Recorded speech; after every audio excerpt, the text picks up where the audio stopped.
Hello buddies, ಹೇಗಿತ್ತು ಕಳೆದ 3 ಕಥೆಗಳು? ನಿಮ್ಮೆಲ್ಲರಿಗೂ ಕತೆ ಅರ್ಥ ಆಯ್ತಲ್ವಾ? ಮೊದಲನೇ ಕಥೆಯಲ್ಲಿ ಹೇಗೆ ಮತ್ತು ಯಾಕೆ ನಮ್ಗೆ ಗೊತ್ತಿರೋರಿಂದನೂ ತೊಂದರೆ ಆಗುತ್ತೆ, ಅದು ಅವ್ರಿಗೆ ತಿಳಿದೋ ಅಥವಾ ತಿಳಿದೇನೋ ಅಂತ ಇತ್ತು.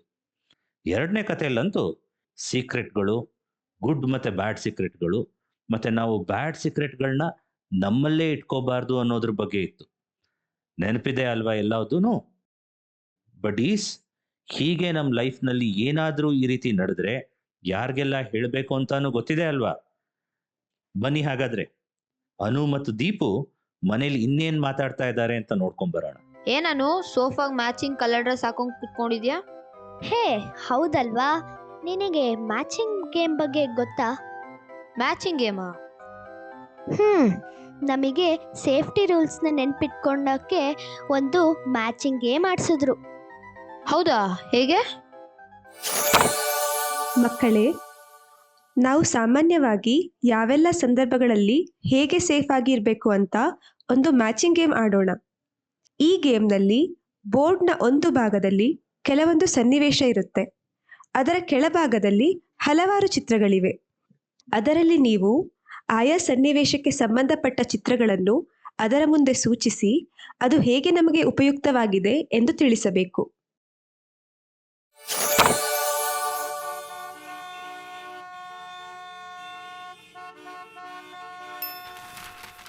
ನಾವು ರೋಡಲ್ಲಿ ಹೋಗ್ಬೇಕಾದ್ರೆ ಟ್ರಾಫಿಕ್ ರೂಲ್ಸ್ನ ಫಾಲೋ ಮಾಡಬೇಕು. ಝೀಬ್ರಾ ಕ್ರಾಸ್ ಮೇಲೇನೆ ನಡ್ಕೊಂಡು ಹೋಗ್ಬೇಕು. ಬೈಕ್ನಲ್ಲಿ ಹೋಗ್ಬೇಕಾದ್ರೆ ಎಲ್ಲರೂ ಹೆಲ್ಮೆಟ್ ಹಾಕೊಬೇಕು.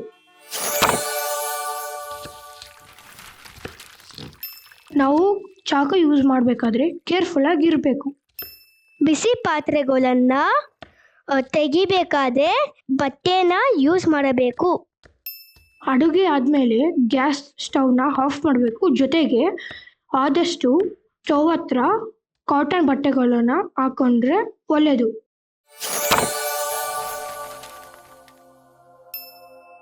ಒದ್ದೆ ಕೈಯಿಂದ ಸ್ವಿಚನ್ನು ಆನ್ ಮಾಡಬಾರ್ದು. ಹೊರಗಡೆ ಹೋಗುವಾಗ ಡೋರ್ ಲಾಕ್ ಮಾಡ್ಕೊಂಡು ಹೋಗ್ಬೇಕು. ಮತ್ತೆ ಬೆರಳುಗಳನ್ನ ಪ್ಲಗ್ ಒಳಗೆ ಇಡಲಬಾರ್ದು. ನಮಗೆ ಗೊತ್ತಿಲ್ದಿರೋ ವ್ಯಕ್ತಿಗಳಿಂದ ಏನು ಈಸ್ಕೋಬಾರದು. ಗೊತ್ತಿಲ್ಲದ ವ್ಯಕ್ತಿ ಜೊತೆ ಹೋಗಬಾರದು. ಮನೇಲಿ ಯಾರೂ ಇಲ್ಲದೆ ಇರುವಾಗ ಗೊತ್ತಿಲ್ದಿರೋ ವ್ಯಕ್ತಿ ಬಂದರೆ ಡೋರ್ ಓಪನ್ ಮಾಡಬಾರ್ದು.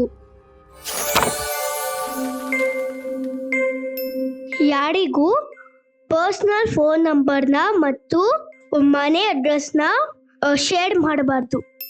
ಸೋಷಿಯಲ್ ಮೀಡಿಯಾಗಳಲ್ಲಿ ಅಡ್ವರ್ಟೈಸ್ಮೆಂಟ್ ಲಿಂಕ್ನ ಓಪನ್ ಮಾಡಬಾರದು.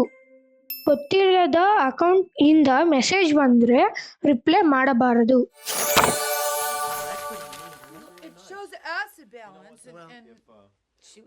ನಮ್ಮ ಪೇರೆಂಟ್ಸ್ಗೆ ಎಲ್ಲಿ ಹೋಗ್ತಾ ಇದ್ದೀವಿ, ಯಾರ ಜೊತೆ ಹೋಗ್ತಾ ಇದ್ದೀವಿ, ಯಾವಾಗ ಬರ್ತೀವಿ ಎಂದು ಹೇಳಿ ಹೋಗಬೇಕು.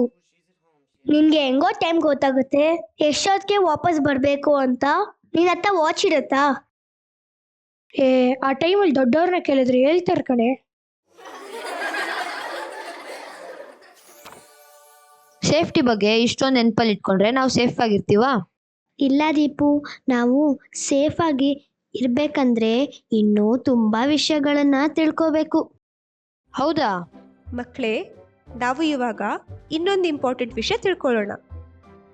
ಅದಕ್ಕೂ ಮೊದಲು ನಾವು ಡೈಲಿ ಏನೆಲ್ಲ ಆಕ್ಟಿವಿಟಿಗಳನ್ನು ಮಾಡ್ತೀವಿ ಅಂತ ಹೇಳ್ತೀರಾ? ಊಟ ಮಾಡ್ತೀವಿ, ನಿದ್ರೆ ಮಾಡ್ತೀವಿ, ಸ್ನಾನ ಮಾಡ್ತೀವಿ, ಬಟ್ಟೆ ಹಾಕ್ತೀವಿ, ಟಾಯ್ಲೆಟ್ಗೆ ಹೋಗ್ತೀವಿ, ಆಟ ಆಡ್ತೀವಿ.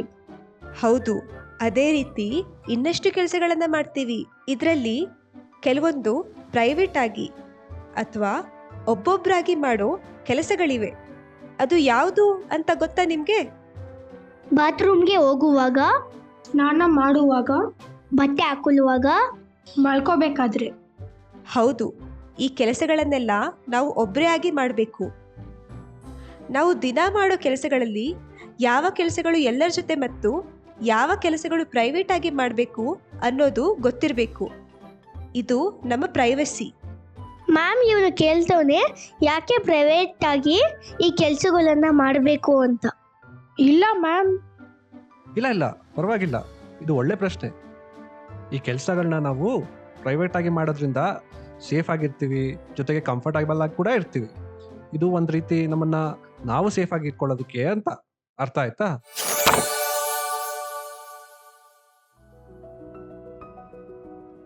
ಈ ಕಾರ್ಯಕ್ರಮವು ಬೆಂಗಳೂರು ನಗರ ಪೊಲೀಸ್ ಇಲಾಖೆಯ ಸೇಫ್ ಸಿಟಿ ಯೋಜನೆಯ ಭಾಗವಾಗಿ ರೂಪುಗೊಂಡಿದೆ. ಇದನ್ನು ಸಾರ್ವಜನಿಕ ಶಿಕ್ಷಣ ಇಲಾಖೆಯ ಸಹಯೋಗದೊಂದಿಗೆ ಮಕ್ಕಳು ಮತ್ತು ಹದಿಹರೆಯದವರ ಮನೋವೈದ್ಯಶಾಸ್ತ್ರ ವಿಭಾಗ, ನಿಮ್ಹಾನ್ಸ್ ಇವರಿಂದ ಅನುಷ್ಠಾನಗೊಳಿಸಲಾಗುತ್ತಿದೆ.